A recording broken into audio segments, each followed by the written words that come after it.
Hello, welcome to my channel. My name is Gustavo. I'm a professional chef, and today I'm going to be teaching you guys how to make a beautiful Valentine's edible gift of a dark chocolate truffle. Before we get started though, a quick disclaimer. I wanted to let you guys know that today is my very first video and adventure into this YouTube thing. So if we go anywhere with this project, I promise I will get better equipment, including lighting and a better camera. But till then, we're going to work with what we have, and today, like I said, we're making a beautiful chocolate truffle. We are going to make it a little bit elevated by adding some infusion of rosewater.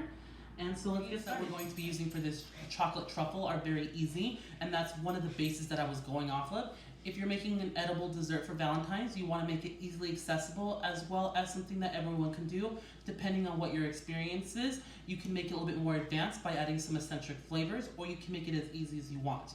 The two main ingredients that you are going to need is heavy whipping cream, and you can tell that I have it already here measured out at 240 degrees.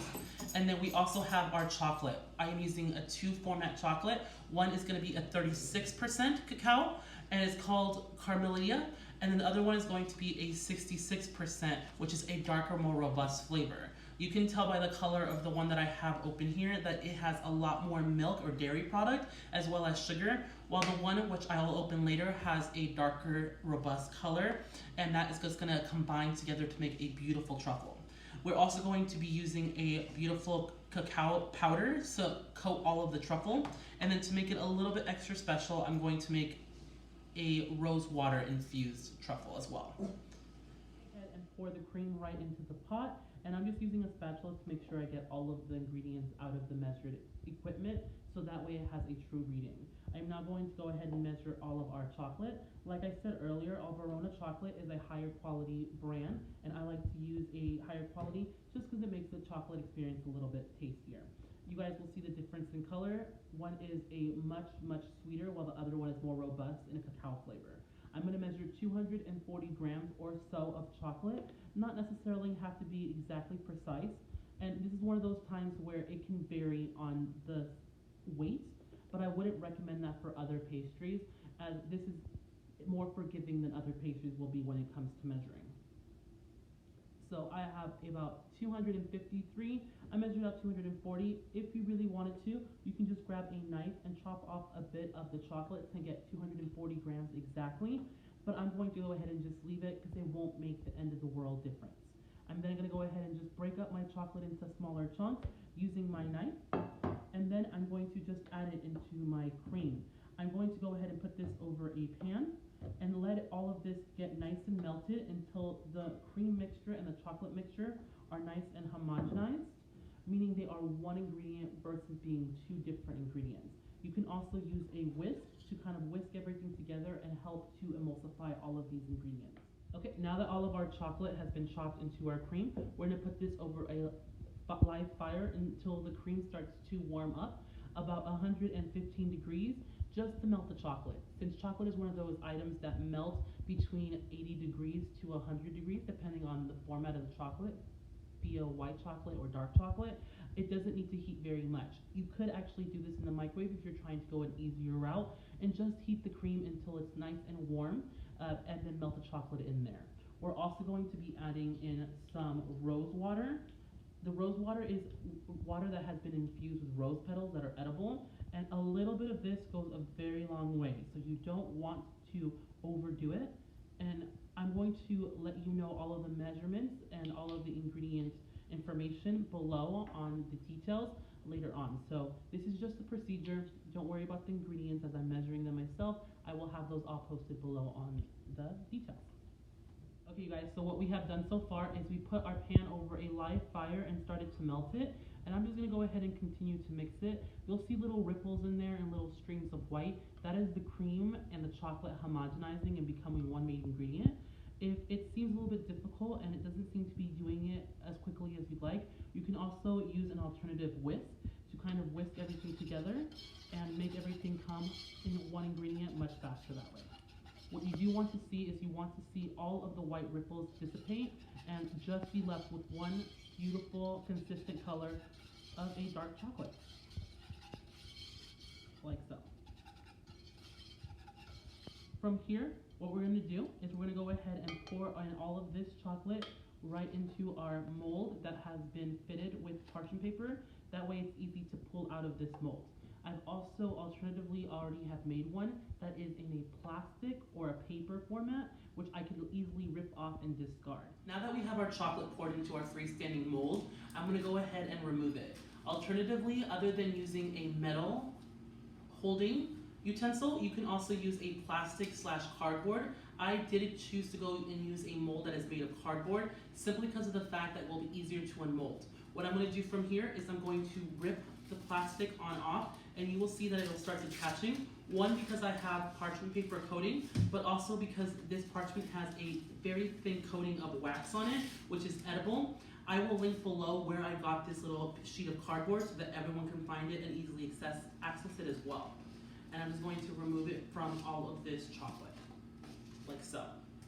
It will somewhat stick to the cardboard like this, but it's much easier to remove it from this cardboard than it's going to be from our metal, which is why on the metal frame, you saw that I put parchment paper on all exterior sides. Alternatively, you could also rub this with some butter to make it a non-stick product. Now that we have our chocolate off of our mold, I'm going to go ahead and just place it to the side while I prepare the rest of my ingredients to get this so it's non-stick. We're going to do that by using some cocoa powder. And what this is going to do is going to absorb onto the outside and exterior format of the chocolate, and that way it's easy to touch. I'm going to be using a sheet tray as well as some cocoa powder, which I'm going to pour onto the sheet tray itself. I'm just going to go ahead and attempt to try to put one very thin layer of cocoa powder, and it's okay to be somewhat excessive. I'd rather go a little bit more than a little less so that we have enough to work with. At this point, I'm going to go ahead and dunk in my chocolate face forward or exterior side onto the cocoa powder very gently so that it does not create a little explosion of cocoa powder all over my surface. Now you will see that I can uncling my plastic wrap quite easily from the chocolate. Once you have all of your chocolate into the cocoa powder, you can go ahead and just rotate your chocolate bar, covering all of it with some cocoa powder on the exterior side and on all areas so that it's non-stick, and all you'll have on your fingers now is cocoa powder versus having melted chocolate. You can also form it a little bit more quadrantly, if that's a word. And what we're going to do now is we're going to go ahead and cut it. I'm going to choose to cut it, and prerequisite, your hands are going to get real dirty, so have a towel on standby that's a little bit saturated to get your hands nice and clean. At this point, I'm going to go ahead and use a cheese cutter, which you guys can see here, because this wire is very sharp and it'll cut nice clean slices rather than using a knife, which I'm going to have to clean after every single use. I'm going to go ahead and lay my chocolate right onto the cheese cutter and just use cheese cutter as you would normally, slicing right through in one simple motion, getting the wires to cut, and then you have your first piece of chocolate nicely and a clean cut. What you do then is dunk it back into the cocoa powder so that all surrounding areas are dunked in, and you have your first little quadrant here. We continue to do this every time using our cheese cutter, and keep in mind you do want to work somewhat quickly with this process because chocolate will want to melt at the touch of the hand. If you are a very OCD person, you can measure these out precisely. However, I'm more of a go with the flow kind of person, so I'm just gonna eyeball it. You will see that by using a cheese cutter, it's making my cuts much nicer and making it very easy. The reason why I first started using a cheese cutter is because I'm a big believer in not buying one specific thing for just one specific act, because who really likes to throw the money like that away? And so I decided to also use it for. Now that our chocolates are cut into columns, we're gonna cut them into rows now, or to little small cubes. That way we can get something that's a little bit more manageable to eat. And since I'm doing a large chocolate truffle, I'm keeping mine quite large as well. Every time I cut with the cheese cutter, every new and exposed surface area will get some cocoa powder. That way, again, it stays non-stick.